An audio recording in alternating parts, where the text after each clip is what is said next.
AVM itu adalah arteriovenous malformation. Jadi AVM ini merupakan suatu kelainan di mana kelainan itu terdapat pada koneksi antara arteri dan vena. Normal, arteri mau masuk ke vena itu melalui suatu pembuluh darah kapiler namanya. Nah, pada AVM, pembuluh darah kapilernya ini tidak ada. Yang ada adalah suatu koneksi abnormal yang kusut, berkelok-kelok, yang kita sebut sebagai nidus. Sehingga dari arteri menuju ke vena ini terdapat shunting. Shunting itu adalah suatu bypass, seperti bypass yang cepat begitu, sehingga tekanan di dalam nidusnya maupun di dalam venanya ini tinggi. Jadi arteriovenous malformation ini menyebabkan pembuluh darah tersebut tidak berfungsi dengan baik. Paling mudah dibayangkan oleh orang awam itu seperti varises. Kalau varises yang kita kenal selama ini kan gangguan pada pembuluh darah vena yang tampak di kulit itu pada vena. Tapi ini sebenarnya gangguannya bukan di vena, di antara koneksi antara arteri dan vena. Jadi di antara arteri dan vena itu ada pembuluh darah kapiler yang di situ tidak terbentuk. Nah, itu terbentuknya abnormal berupa saluran abnormal yang menyerupai pembuluh darah yang berkelok-kelok, menyerupai varises itu. Ada referensi yang mengatakan bahwa sebenarnya potensi untuk terjadinya AVM itu memang sudah sejak mulai dari dalam kandungan. Mungkin pada saat dalam kandungan ada trigger, kita tidak tahu triggernya berupa apa. Nah, semakin awal triggernya, jadi misalnya triggernya 3 bulan pertama, maka biasanya AVM-nya akan terbentuk semakin besar. Tapi semakin akhir triggernya, misalnya trimester 3 atau trimester 2 atau trimester 3 akhir kehamilan, maka semakin ringan. Trigger itu berhubungan dengan kondisi ibu pada saat kehamilan. Jadi berbeda dengan stroke yang biasanya. Kalau stroke yang biasanya memang ada faktor-faktor resiko stroke, misalnya seperti merokok, hipertensi, dislipidemi, diabetes dan sebagainya yang memang mengganggu pembuluh darah otak. Yang asalnya otak itu normal-normal saja, tapi ini memang sejak awal berpotensi abnormal. Pada saat lahir belum tampak, tapi begitu dewasa, misalnya usia 20, 25 tahun, dia mulai menimbulkan gejala. Jadi AVM ini berkembang. Jadi dia bukan sesuatu yang statis, tetapi dia berkembang sesuai dengan hemodinamika pembuluh darah otak. Makin lama bisa makin membesar. Ya. Ada yang diffuse, ada yang multiple, ada yang hampir satu hemisfer, satu belah otak. Itu ada yang sangat besar. AVM ini memiliki beberapa manifestasi. Manifestasinya yang paling banyak adalah perdarahan. Jadi kita menemukan pasien AVM itu 70% dia pecah, berdarah, stroke berdarah, menyebabkan stroke perdarahan 70%. Sekitar ada juga yang gejalanya itu kejang. Jadi karena dia aliran darahnya cukup keras di otak, menyebabkan gangguan otak di sekitarnya, dia memicu kejang. Pasien ini datang dengan kejang, seperti kejang pada epilepsi. Ada juga kadang-kadang dengan nyeri kepala, sama dengan aneurisma, misalnya nyeri kepala sebelah yang lokasinya tetap ada di situ, bisa juga merupakan manifestasi AVM. Bisa juga menimbulkan defisit neurologis, misalnya gangguan penglihatan, gangguan memori, karena alirannya cukup deras dari arteri ke vena, sehingga otak yang dilalui oleh pembuluh darah ini tidak mendapat suplai cukup. Itu yang kita sebut sebagai Steele syndrome. Dia mencuri pembuluh darah dari pembuluh darah normal lain untuk langsung masuk ke dalam vena. Tekanannya cukup tinggi. Tetapi ada sekitar 10-15% pasien yang memiliki AVM ini asimptomatik.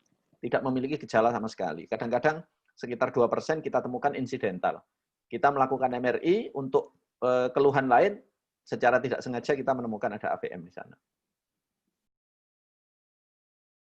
Pasien-pasien kita bervariasi, mulai dari anak-anak sampai orang tua, tapi 70% di bawah 45 tahun. Jadi kalau dia perdarahannya pada usia-usia di atas 45, biasanya 70% karena hipertensi. Tapi kalau dia di bawah 45, hati-hati gangguan pembuluh darah otak. Apalagi pasien ini tidak ada riwayat hipertensi. Dia tidak memiliki faktor resiko stroke. Maka kita harus hati-hati, penyebabnya adalah gangguan pembuluh darah otak. Secara umum sebenarnya jumlah pasien AVM di populasi itu 3 sampai mungkin sekitar 3-18 pasien per 100.000 penduduk. Jadi tidak banyak. Karena kita di Surabaya, di Rumah Sakit Tipe A, di Rumah Sakit Dr. Sutomo, kita sering mendapatkan rujukan pasien-pasien ini, sehingga pasien yang kita relatif sering menemui pasien-pasien seperti ini karena kita merupakan rumah sakit rujukan. Belum tentu rumah sakit lain sesering kita menerima pasien-pasien AVM itu. Kita jarang menerima pasien yang tanpa keluhan. Jadi pasien datang ke kita itu biasanya akibat stroke perdarahan. Yang pertama, yang kedua akibat kejang. Yang ketiga akibat nyeri kepala. Kalau AVM-nya besar, dia menimbulkan nyeri kepala. Jadi pasien ini dirujuk ke kita biasanya mereka sudah mengalami stroke. Sudah mengalami stroke 70%. Sehingga mereka curiga, kok ini usia muda, sudah stroke, tidak ada faktor resikonya, hipertensi tidak ada, diabetes tidak ada, dislipidemi atau kelainan kolesterol tidak ada, merokok juga tidak, karena usia-usia remaja misalnya, kok sudah perdarahan, maka neurolog atau dokter spesialis saraf pasti akan curiga bahwa ini kelainan pembuluh darah otak dan itu harus di follow up. Follow up-nya dengan foto pembuluh darah otak berupa MRA, CT angiografi, maupun DSA sebagai gold standarnya. Mortality rate-nya itu sekitar 15-18%. Sekitar 15-18%. Berbeda dengan aneurisma. Aneurisma cukup tinggi, 40% mortality rate-nya. Ini dia lebih rendah mortality rate-nya. Dan resiko, sebenarnya kalau ada AVM ini tidak pecah, dia resiko pecahnya sangat kecil. Hanya 2% aja, 2-3% per tahun resiko pecahnya. Tapi kalau dia sudah pecah, maka dia beresiko pecah lagi dalam setahun ke depan sekitar 18%. 1/5 dari pasien yang sudah pecah, itu akan pecah lagi dalam 1 tahun ke depan setinggi 18%. Jadi kalau sudah pecah, biasanya datang ke kita evaluasi ada AVM, maka AVM yang sudah pecah ini harus diterapi. Harus ditutup, diembolisasi atau dibedah. Kalau tidak, maka 18% itu 1 di antara 5 akan pecah lagi dalam 1 tahun ke depan. Jadi AVM itu tidak semuanya pecah. Karena itu ini pentingnya dilakukan suatu vascular imaging. Jadi vascular imaging itu bisa menentukan kira-kira AVM ini resiko tinggi untuk pecah atau resiko rendah untuk pecah. Kalau dia resiko tinggi untuk pecah, maka dia sebaiknya dilakukan treatment. Kalau dia resiko rendah untuk pecah, maka sebaiknya dibiarkan aja. Tetapi kalau AVM itu sudah pecah, maka wajib diterapi. Nyeri kepala itu berarti kan AVM-nya tidak pecah, karena tidak terjadi stroke. Kemudian kita lakukan DSA. Dari DSA itu kita tahu angioarsitektur. Ya, kita sebutnya angioarsitekturnya. Jadi komponen pembuluh darah dari AVM itu. Misalnya, di dalam AVM itu ada aneurisma. Jadi aneurisma itu juga bisa muncul di dalam nidus. Kita sebut sebagai intraaneurismal nidus. Jadi intranidal aneurisma. Ada aneurisma di dalam nidus. Itu biasanya sumber pecah. Atau misalnya draining vein. Draining vein ini pada AVM ini bisa multiple, bisa single, bisa 2 atau 3. Kalau dia hanya single draining vein, maka risiko pecahnya lebih tinggi daripada draining vein-nya multiple. Kalau multiple dia jalur keluar darahnya akan banyak. Tapi kalau cuma single, maka dia sangat tinggi tekanannya karena hanya keluar melalui satu jalur. Atau AVM kecil yang lokasinya di dalam. Nah, ini juga resiko tinggi untuk pecah. Jadi ada beberapa karakteristik yang kita sebut sebagai angioarsitektur pada AVM yang jika ditemukan komponen-komponen ini beresiko tinggi untuk pecah. Jadi agresivitas kita untuk melakukan treatment pada AVM dan aneurisma agak berbeda. Kalau aneurisma, kita harus agresif. Pasien datang misalnya hari itu, jika memungkinkan ya kita lakukan DSA hari itu, jika kita memungkinkan kita lakukan treatment hari itu. Tapi pada AVM, ini sifat beratnya perdarahan itu tidak sama dengan aneurisma. Jadi umumnya kita melakukan DSA untuk pertimbangan terapi itu setelah perdarahannya diserap. Kita tunggu setelah perdarahannya diserap. Perdarahan diserap itu kira-kira sekitar 3 minggu. Baru setelah itu kita lakukan DSA. Kenapa kita menunggu perdarahan diserap? Karena nidus pada saat fase akut masih mungkin naidusnya ini tertutup atau tertekan oleh perdarahan maupun pembengkakan akibat stroke itu. Begitu perdarahannya terserap, pembengkakannya berkurang, maka pada saat kita lakukan DSA, kita berharap bisa melihat naidus itu secara full. Misalnya ukurannya 3, ya memang betul 3 cm ukurannya gitu. Karena kalau pada saat masih akut perdarahannya, masih ada darahnya, 3 mungkin yang kelihatan 2 cm. Yang 1 cm tidak terlihat. Sehingga kalau kita embolisasi, kita tutup, yang 1 cm tidak ikut tertutup. Jadi ada potensi recurrent nanti pada saat treatment. Dan memang sifat dari recurrency atau rebleeding dari AVM ini tidak sama dengan aneurisma. Dia lebih benign dari aneurisma. Ada 3 pilihan terapi sebenarnya untuk AVM ini. Yang pertama adalah surgery, pembedahan. Yang kedua adalah embolisasi. Dan yang ketiga adalah radiosurgery namanya. Radiosurgery. Jadi perdarahan itu berasal dari mana? Perdarahan itu berasal dari naidus. Naidus itulah yang diambil kalau pada bedah, ditutup pada embolisasi atau dimatikan pada apa namanya, dimatikan itu istilahnya apa ya? Ya dibuat supaya dia nekrosis oleh radiosurgery. Di Indonesia yang berkembang sekarang 2, yaitu surgery dan embolisasi. Dan embolisasi ini sekarang perkembangannya sangat cepat, neurointervensi, sehingga banyak sekali kita lakukan pasien-pasien kita dengan treatment embolisasi ini. Ada yang memang cocok untuk di surgery, ada yang cocok untuk di embolisasi, ada yang cocok untuk di radiosurgery. Tapi radiosurgery ini tidak cukup populer di Indonesia karena alatnya mahal. Yang cukup populer sekarang adalah tindakan embolisasi dan mungkin surgery. Jadi sekali lagi naidus ini merupakan non-nutritive vessel. Jadi pembuluh darah yang tidak memberikan makanan ke otak sekitarnya. Dia adalah suatu pembuluh darah yang mengalami patologi. Yang justru kalau ada akan menimbulkan penyakit.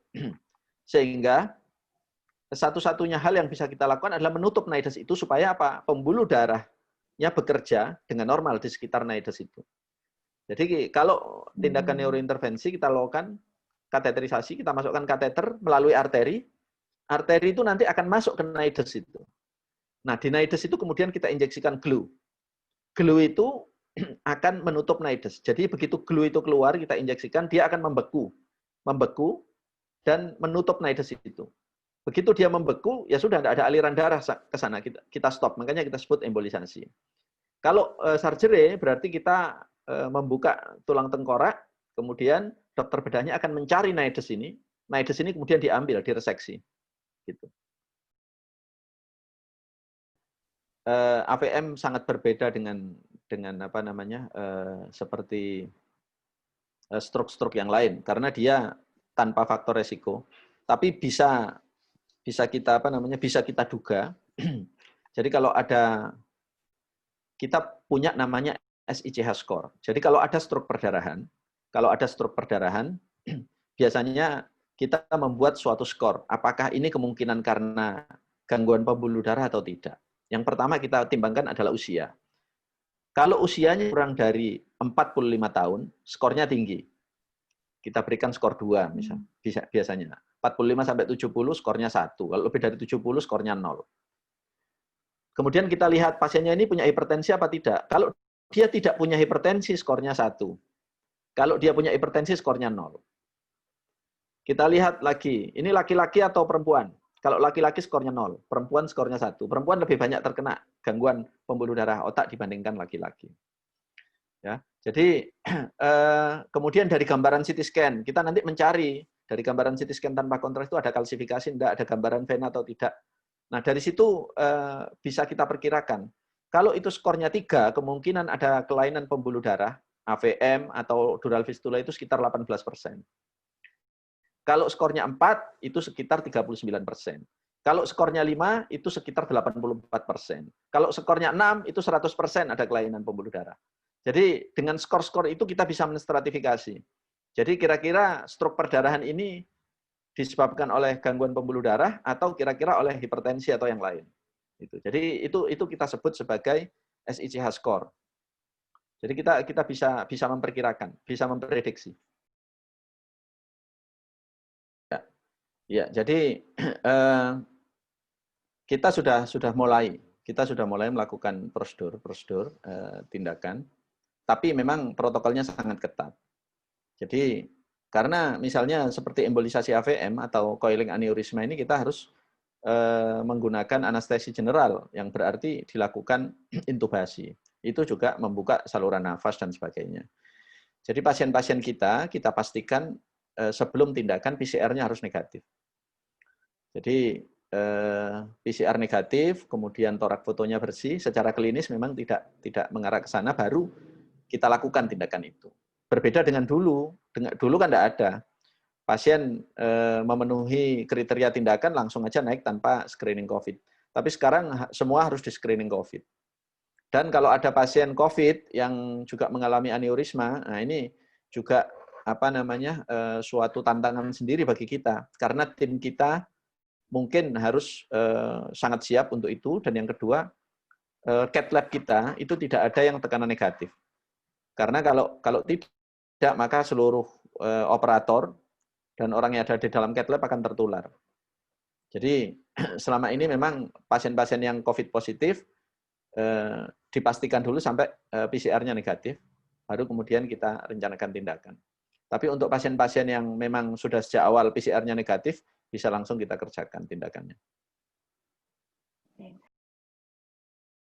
Menurun sangat signifikan jumlah pasien stroke di rumah sakit. Jadi biasanya kita punya 3 ruangan neurologi itu, 3 ruangan neurologi masing-masing sekitar 20 sampai 30 bed.